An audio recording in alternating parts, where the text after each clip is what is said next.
welcome to this second edition of 5 in 5. That's 5 questions in 5 minutes.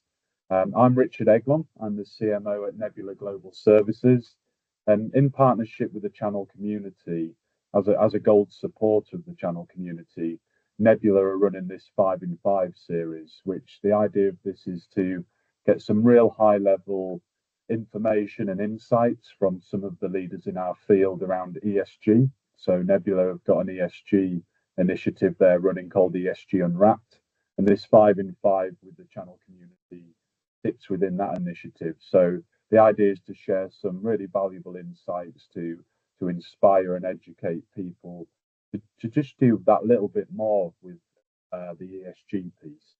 And as part of that, I'm delighted today we've got a topic which is very close to my heart around social value, and we've got a fantastic person today that we're speaking to, and that's Janice Phayre from Telefónica Tech UK and Ireland, and Janice is the ESG manager, and what Janice doesn't know around ESG, I'm finding over the last few years, nobody knows. So yeah, really good to welcome you today, Janice, and I'd love to share some questions if I can with you.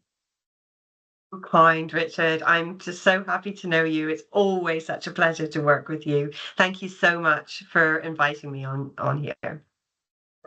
Great stuff. Well, because the clock's against us, I guess it's I'll get straight into the 5 questions around social value, and I know this is something that you're very passionate about yourself. So the first question really is, I guess from your perspective, what does social value mean to you?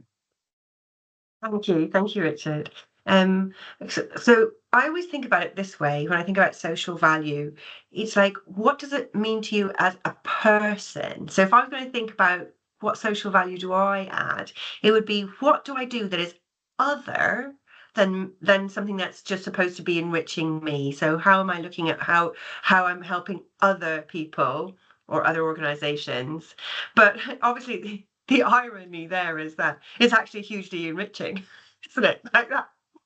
So yeah, so I am enriching myself, and it is kind of selfish ultimately, but that's how I look at it and I think about it for myself. And then that's the kind of simple way that I think about it if I think about it as for a company too, that it's something other that they're doing that's for their communities and their people, that it's not just for their core, and that again, it has the same ironies. It actually is good for the company. It's going to keep people. It's going to attract talent. It's going to be good for your clients.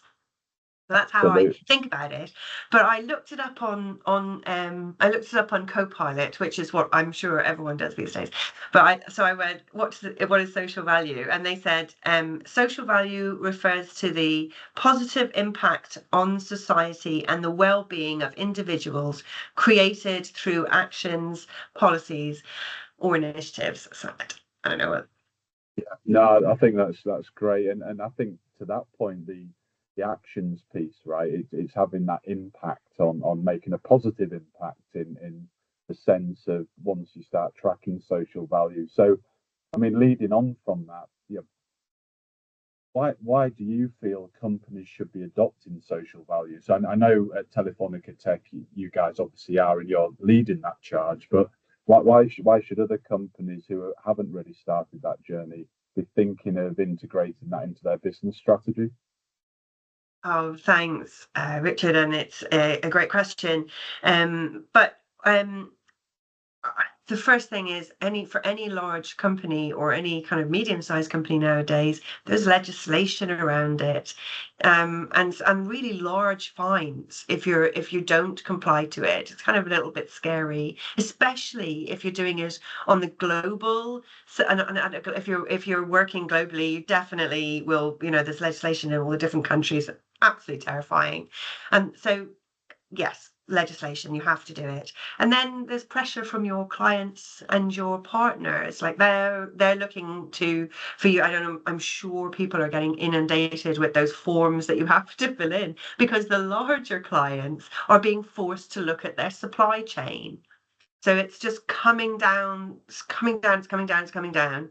And more people more and more companies are having to investigate and interrogate their supply chain about ESG. So that's another real reason, business reason for you to get involved with ESG. And then, as I mentioned before, it's a good thing to attract a talent. It's a good thing to retain talent. And lastly, and actually, I'm laughing a little bit because there's a senior leader in my organization that when I'm in there going, you have to do it for this reason, you have to do it for this reason, and they go, and it's the right thing to do, Janice. Like it's the right thing to do. So I can't forget that because he always, and I go, oh yeah, I suppose, yeah, it's right. It's Yeah, the yeah, right thing no, to do. I think that's a good point, isn't it? I think it is the right thing to do, and more you understand around social value, and we'll come on to it in a bit more detail in a second. But I think more you get involved, it is just the right thing to do, and then most companies are trying to do the right thing, and if you can capture that in some form, that's important. I think that probably goes on to my next question is obviously you mentioned sort of large corporates into that medium-sized business, but for that SME world who probably haven't got an ESG manager like yourself, so somebody driving that in their day-to-day role, and that's their focus area. How how would you sort of say where should the SME space get started on their social value journey, and what can they do? Uh, this is something very close to my heart. Um, the first thing I would say on that is they will already be doing it. They will already be doing social value. So that just look around and they just have to start recording it and talking about it. And it's close to my heart because I began in an SME. I went on a small to medium sized enterprise. It was a small business, and I went on a course called a course with a company called Heart of the City, a charity called Heart of the City, which is in London. And now I sit on their board advisory panel. And it changed my life going on this course, and it was free. And they still have free responsible business courses. So I would say Google what's available to you free there'll be lots of free things online, but Heart of the City is a big one for me. And then the business improvement districts in London as well, the Team London Bridge, they are amazing. Some of your suppliers might be offering it. So Heart of the City, they will be working with a large company, and the large company is offering the Heart of the City courses to their supply chain.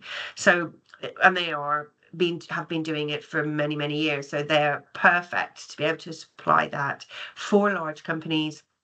And then just on a really basic note, then obviously people could just give me a buzz on LinkedIn. Like they might have Yeah, to chase me a sure. couple of times, but I'm really happy to talk about it because I love it.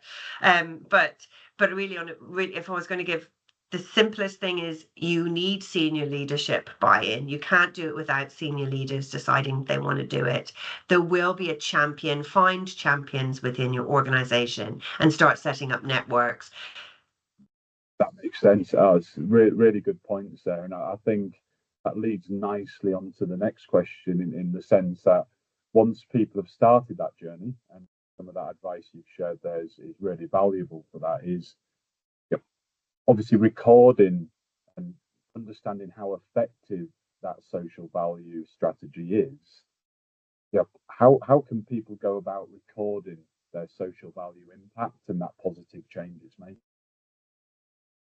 It's one of those kind of core things that Heart of the City taught us right from the beginning.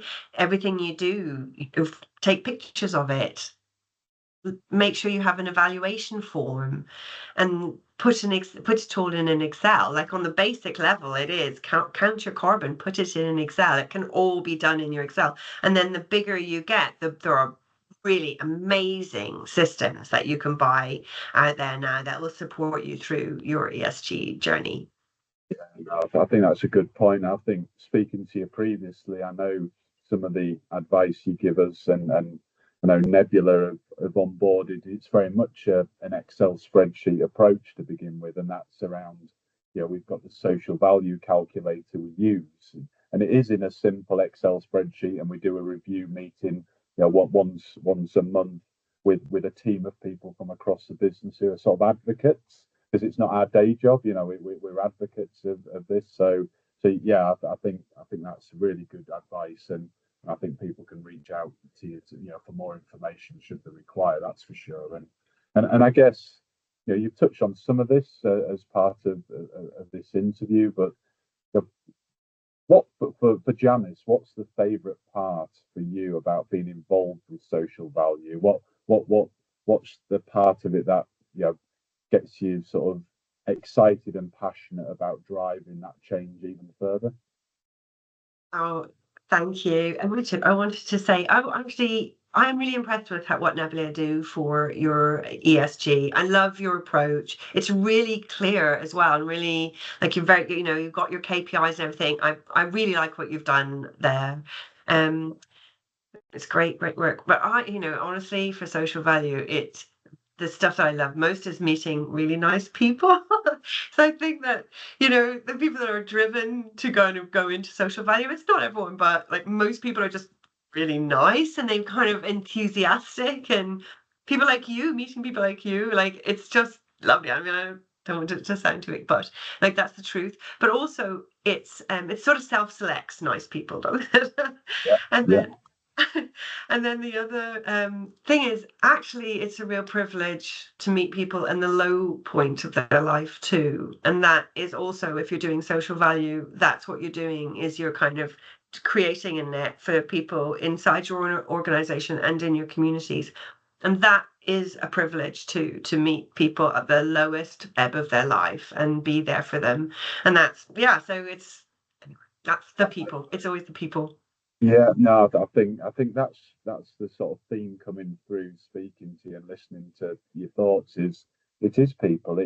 It's led by people and it's there to support people, right? It's social value, and that's what I'm understanding more. I'm involved with it, and whether it's an outreach program or it's giving back, it's doing volunteering work.